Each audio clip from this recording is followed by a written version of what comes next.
Bonjour et bienvenue à un autre propos économique. Je m'appelle Stuart Bergman.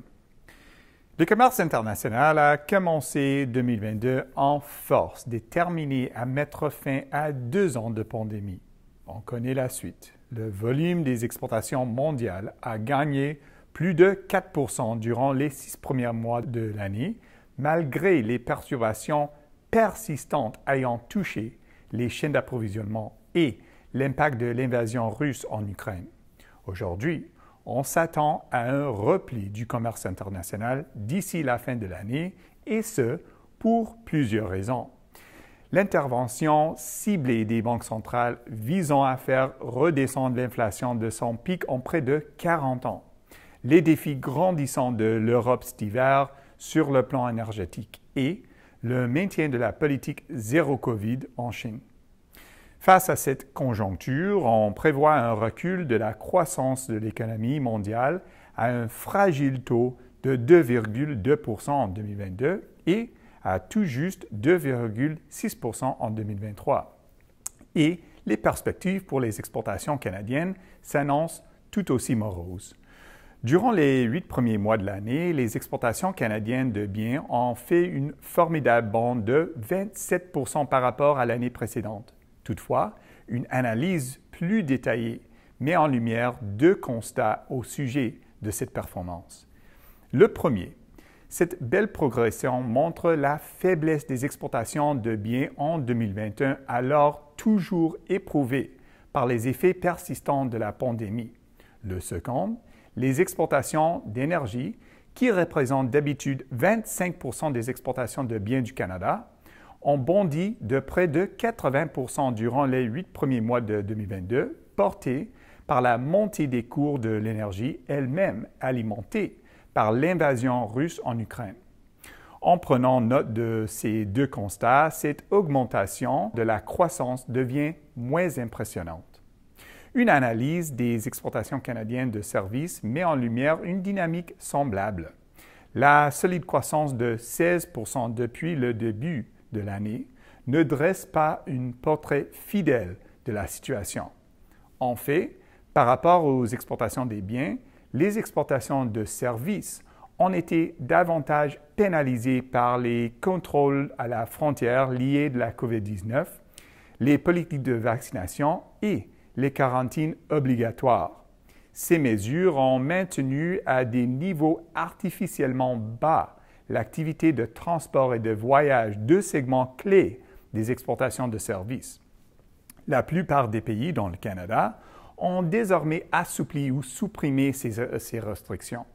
Dans ce contexte, l'équipe des services économiques d'exportation et développement au Canada, qui publie ces jours-ci son édition annuelle des prévisions à l'exportation, anticipe une robuste croissance des exportations de services alors que le monde émerge de la pandémie de COVID-19.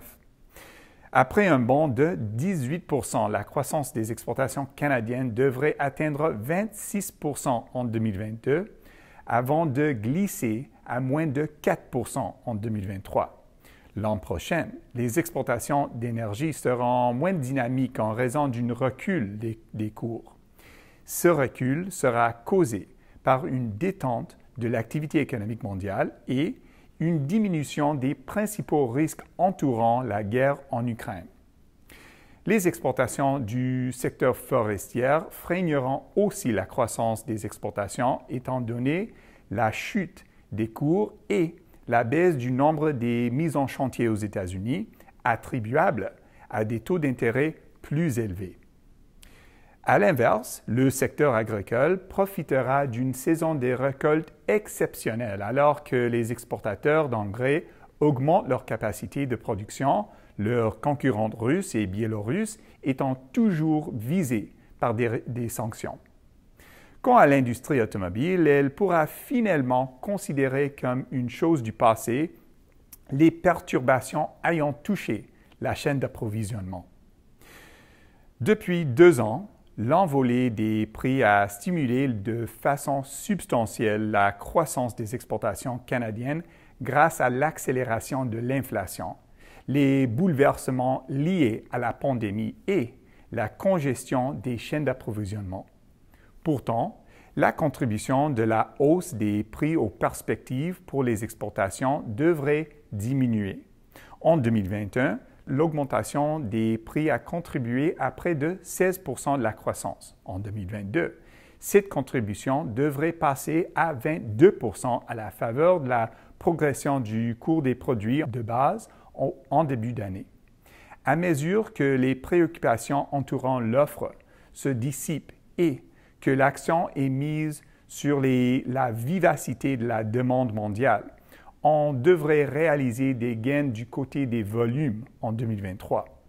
Conclusion, les perspectives pour le commerce international et le commerce extérieur du Canada n'ont jamais été aussi peu encourageants en un an et demi. Pourtant, dans l'après-pandémie, certains secteurs seront bien placés pour saisir des opportunités, même si notre scénario de référence prévoit la présence de plusieurs risques. De fait, le repli de la consommation en Amérique du Nord, les défis énergétiques de l'Europe cet hiver, l'action décisive des banques centrales en matière de taux d'intérêt et la contagion sur les marchés des capitaux risquent d'assombrir considérablement les perspectives pour les exportations.